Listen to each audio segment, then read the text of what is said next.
Yo, what's up guys? Let's talk about something seriously shocking. You know Jaruma, right? The controversial entrepreneur known for her love potion. Well, she just dropped a bomb on the internet. In a video that's been making rounds, she spilled the tea on a dark chapter of her life, and that is drug addiction. We're talking about a whole new side to Jaruma that nobody saw coming. How did a woman known for selling love spells end up battling substance abuse? Now let's dive into this and try to understand what's really going on. But before we get into it, make sure you hit that subscribe button and turn on the notification bell so you never miss a beat. And don't forget to drop a comment below with your thoughts. Let's discuss this together. Part of the story making the rounds is that Jaruma at some point in her life had met with the late Dr. Anu, and they got to bond with each other and spoke about stress related to work, children, and life in general. At some point, the late Dr. Anu then told Jaruma about some cocktail injections that she takes which helps her sleep better and also boosts her immune system. And Jaruma, seeing and thinking that Dr. Anu is a foreign trained doctor, believed everything she was told. So long story short, Dr. Anu succeeded in getting Jaruma hooked on her cocktail injections, which are not cheap anyway. So Jaruma got used to taking the cocktail injections and she had to start selling some of her properties just to keep up with the drugs. So as the story goes, eventually Jaruma sold almost all her expensive jewelries to be able to get the injection cocktails from Dr. Anu. And as rumors has it that Dr. Anu also makes her customers to sign a non-disclosure agreement to not disclose to anyone that she is the person that sells the cocktail injections. It was also said at some point, because Jaruma wasn't so used to injecting herself, not being a medical professional, she started injecting in all of the wrong places and her veins started malfunctioning. And when she couldn't get veins in her arms anymore, she started injecting her toes and anywhere else on her body that she feels she can feel a small vein. On a particular day, she injected herself and passed out. Luckily for her, some people found her in a pool of her blood and took her to hospital, and from there she was taken into rehab. And for the longest time, due to the non-disclosure agreement that she had signed, she couldn't speak out or tell anybody about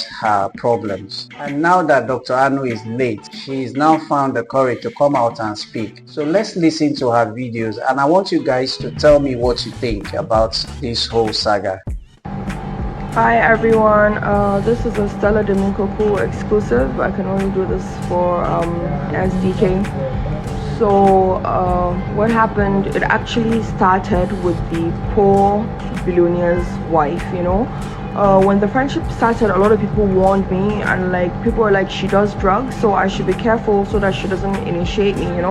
So I jokingly said, oh, something I didn't do in secondary school, something I didn't do in university, is it now after getting married and after having kids that I'll do it, So I just laughed it off. I didn't take it serious. I'll be like, no, you guys don't worry, I'll be safe. And yeah, the way people said, okay, so she does loud, that's the drug that she takes. So, and just like people predicted, she was like, everything I'm going to say in this Stella Domingo exclusive, I'm going to post on my page videos so that you can see petitions to the IG police, and then those I sued to courts and stuff like that, everything. So as we're going, I'm going to be uploading everything so that you can see. So it first initially started with the drinking of alcohol. I'm a Muslim, so I can't drink alcohol. So I'm going to post a video where she's like, no, Jeremy, you have to drink this, Queen J, you have to drink this alcohol, you have to drink it, you have to drink it. She kept on trying to pass it over to me, and you have to drink, go. And I did all my best to wiggle my way out of the situation. And I know, now I can't drink, I'm a Muslim and stuff like that. So that one passed. So normally days when she's like, oh, maybe she passes loud to me, and I'm like, no babe, I'm good, thanks. I wasn't judging her then. I still don't judge her now, so everybody has their own situation. This is my own story, and this is how everything started. So one day I went over to visit her, and then I saw all of them with a lot of balloons, and in my head I was wondering, what are grown adults doing with balloons, And then she was like, yo, Kunja, you need to try this. So she did the instrument, and then she blew up the balloon, and then she put it in my mouth, and she said, just inhale it, just breathe it in. And I did. And guys, I just felt like half of my brain just died. I was standing, so I started falling to my knees. I was falling like gently, gradually to my knees, and then my mouth shifted to the left, and then I started drooling. So I just, when I got on my knees, I just laid down on the ground, and I didn't even know where I was, like how it is. And then she was like, yeah, that's it, that's the feeling, that's the first time I felt that. This is what happens to everyone the first time you do it, but by the time you do it like 4 times, 5 times, you're gonna get used to, your system will get used to it, and then you're gonna become a professional. So after a while, after I got myself back from the floor, I was really upset, because I told her that I refused to take alcohol from her, I refused to take loud from her. So I was really upset that she still had to find a way to give me the balloon, and then I'm my mother's only child, so I've always been afraid of doing this, like since secondary school and university. It's gonna kill my mom, I'm an only child, so I can't afford to like take any chances and stuff like that. So I was so mad. And then that was when I left. That was the last time I spoke to her face to face, like live, like in person. I was so upset, and I never spoke to her again after that. So I left. I left angrily. Then a few months later, there was a doctor. We saw a news on news platforms that someone went for BBL, and everybody was so angry with the doctor. They said her name is Dr. Anu, that Dr. Anu was quack, she's not a good doctor, she killed someone and stuff like that. So she reached out to me on Instagram. I had never met her before, never spoken to her before. She reached out to me on Instagram DM, and she's like, oh Jaruma, look at everything that's happening. It's such, like, I can't believe it, this person died, it wasn't my fault, like that. So I just like consoled her. I said, oh, don't worry, everything will be fine. I was in Dubai then. So I decided to come to Nigeria. And then when I came to Nigeria, she was the first person to come and see me. So when she came to see me, it was the same thing, the same crying and everything. She felt so bad about the person dying and how everybody's attacking her. Oh, Jaruma, they're trying to bring me down. They're trying to bring down my business and tarnish my image. And I said, don't worry, everything's going to be okay. Because even the best doctors in the world have had patients that died. Life and death is in the hands of the Creator and stuff like that. So we talked in general. We talked about life. We talked about business. We talked about relationships, marriages, divorce, kids, and everything. And she was like, babe, if I do want an injection for you, you're going to sleep like you've never slept before. You're going to forget all your problems. And I'm like, oh, you don't mean it? She's like, yeah. So, she's a medical doctor, so I didn't really think anything negative of it, right? And then she was like, bring your hand, bring her. I was sitting on the couch, and then she was like, come to your bed, come and sit on your bed. I sat on my bed, and then she took my hand, and then she pushed in the injection. And the moment she started the injection, I just felt something from the back of my neck, like this, down to my shoulder, back of my shoulder. I was like, like the body had felt something it had never felt before. And as she was doing it, I was just like collapsing, like going down to my bed.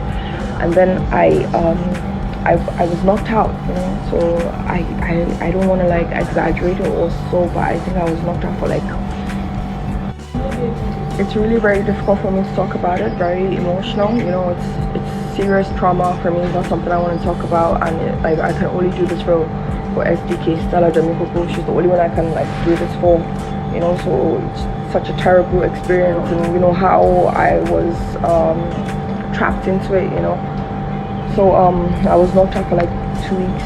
I wouldn't like I would turn around, maybe sip Maltina, bite bread, but I could not like get up from the bed or sit down or like stand on my feet for like 2 weeks. So that was just how it started. It's actually a very long story. I'm gonna give it more like in details, but this is like the first maybe 8 minutes or 12 minutes for SDK.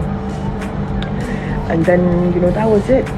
And then after 2 weeks I was able to get myself back, and I was like trying to go to work, check the factory, the workers, my staff and everything like that.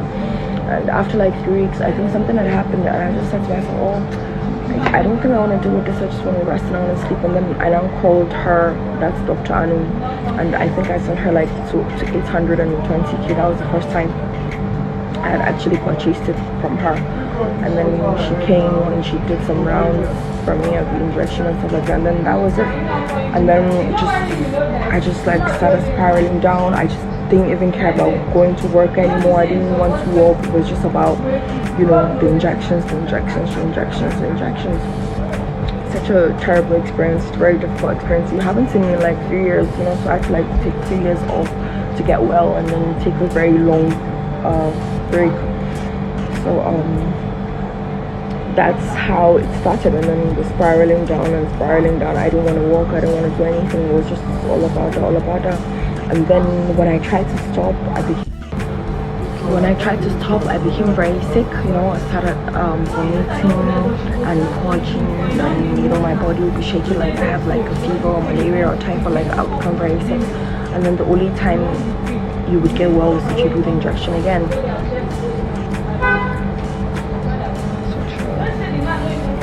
It's very difficult to talk about. Such a terrible experience. Something I don't ever want to remember in my life like that.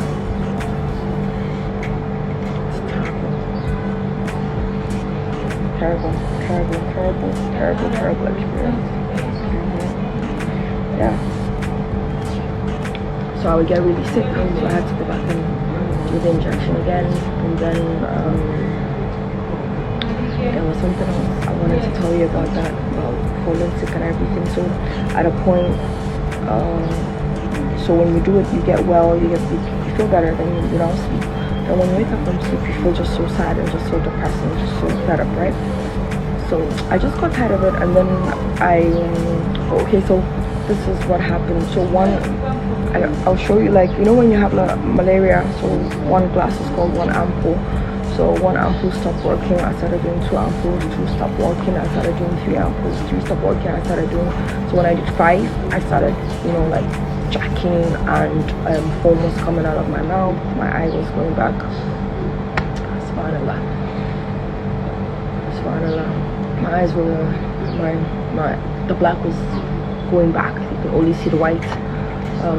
Foam was coming out of my mouth, and like when you have epilepsy and they have to put like a spoon in your mouth. So they didn't put a spoon in my mouth, so I chewed my mouth and my tongue. So by morning it was like really swollen.